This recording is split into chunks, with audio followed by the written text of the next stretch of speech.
Una buena manera de aprender operaciones con vectores es hacerlas simultáneamente o hacerlas de dos formas diferentes en cualquier caso. Una con coordenadas solamente operando con números y otra mediante el dibujo. Tenemos que comprender que estamos haciendo lo mismo de las dos formas y estas destrezas luego las necesitaremos para resolver problemas. En primer lugar, vamos a aprender cómo se multiplica un escalar por un vector. Un escalar es un número que está multiplicando al vector. Eso es un escalar. Así que si tenemos el vector de coordenadas 2, 1, que lo podemos ver en el dibujo, cómo va del punto A al punto B, avanza 2 y sube 1, pues vamos a probar a multiplicar ese vector por varios escalares diferentes, a ver qué obtenemos y qué interpretación tiene en el dibujo. Bien, en primer lugar, en el dibujo podemos observar que en la parte de abajo, partiendo del punto C, es donde pone t por u. La t representa el escalar, el número que multiplicará al vector u, y podemos ver en el dibujo cómo quedaría.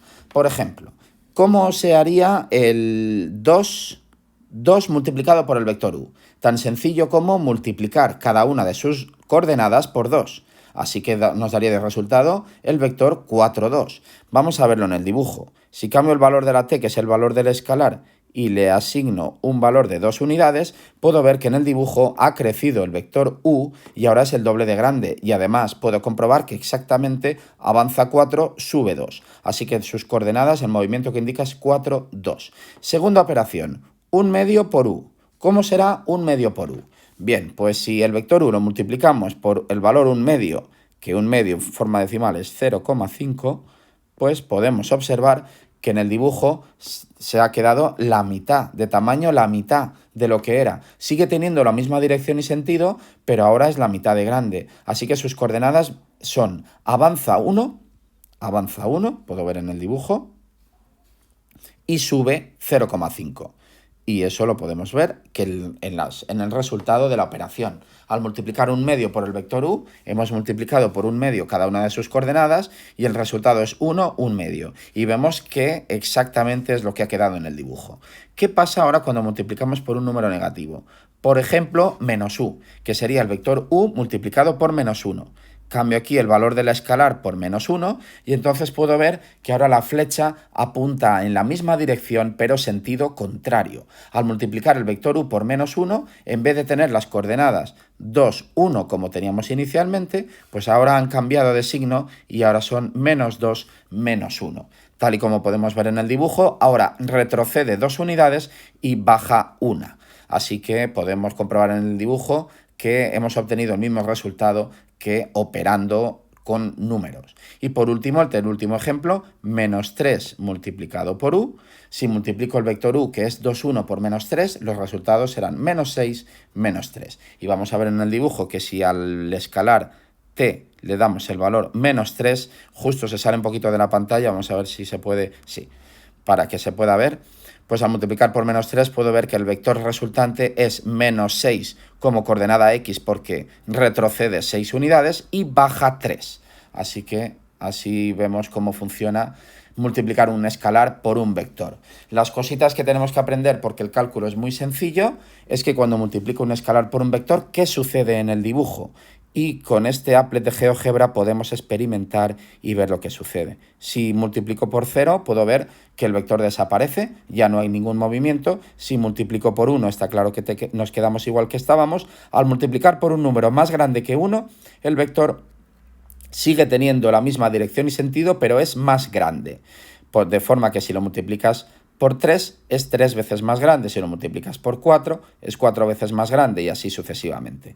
Y cuando lo multiplicamos por un número más pequeño que 1, como por ejemplo el 0, si lo multiplicamos por 0,1, por ejemplo, pues el vector sería el 10% tendría el 10% del tamaño inicial.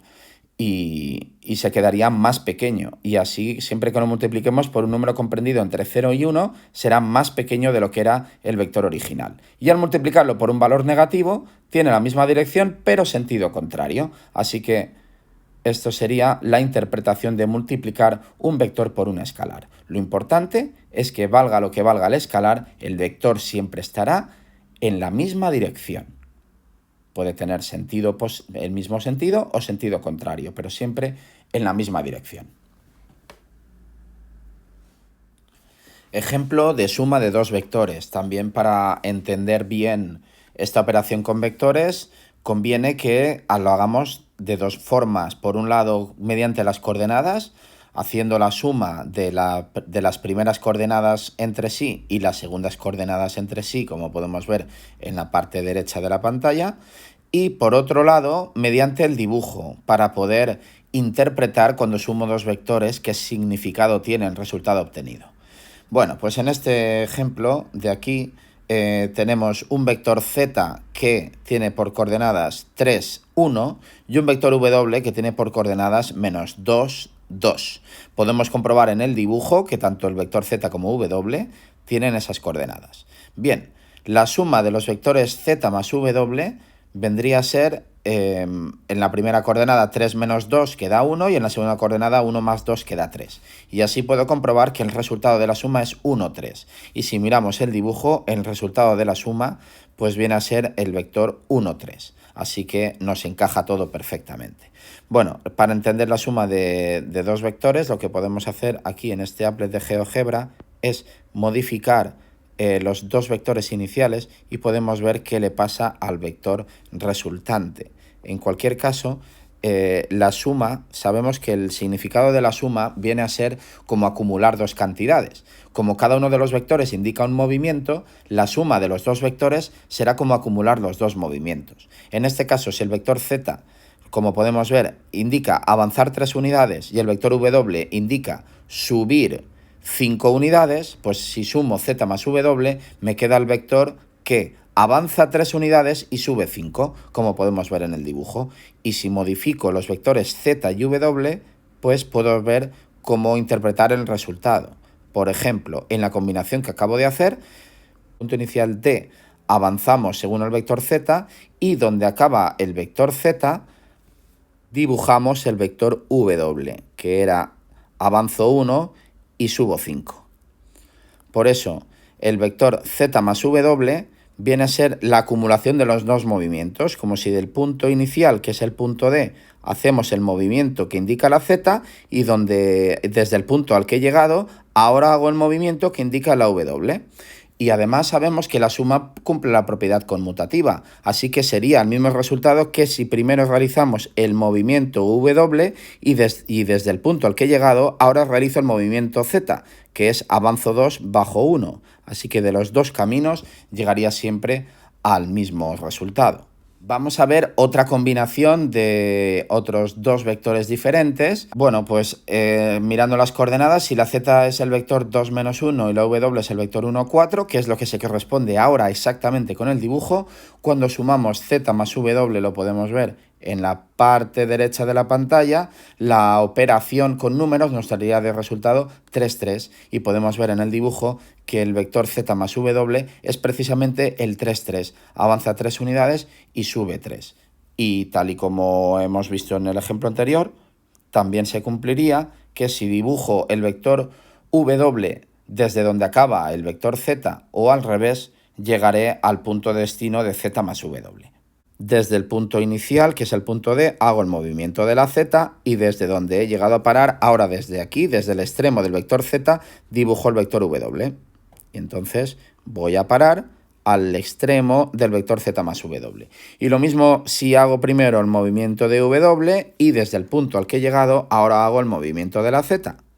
En cualquier caso, estoy sumando las coordenadas 2, menos 1 y las coordenadas 1, 4, que sabemos que si las sumamos en el orden contrario, nos daría en cualquier caso siempre el mismo resultado, que es el vector 3, 3. Y así es como se hace la suma de vectores. Es muy interesante jugar con este applet de GeoGebra a cambiar los dos vectores iniciales para ver el resultado que obtenemos siempre en el vector suma. Puedo ver, por ejemplo, que si los dos vectores los pongo opuestos, el resultado me daría 0. Y así es muy interesante jugar con la combinación de los dos vectores para descubrir cómo quedaría la suma. Puedo observar, por ejemplo, que cuando tienen un ángulo más parecido, el resultado siempre sale más grande. Y si tienen un ángulo muy grande, pues el resultado sale pequeño, porque cada vector de alguna manera anula un poco el movimiento del anterior.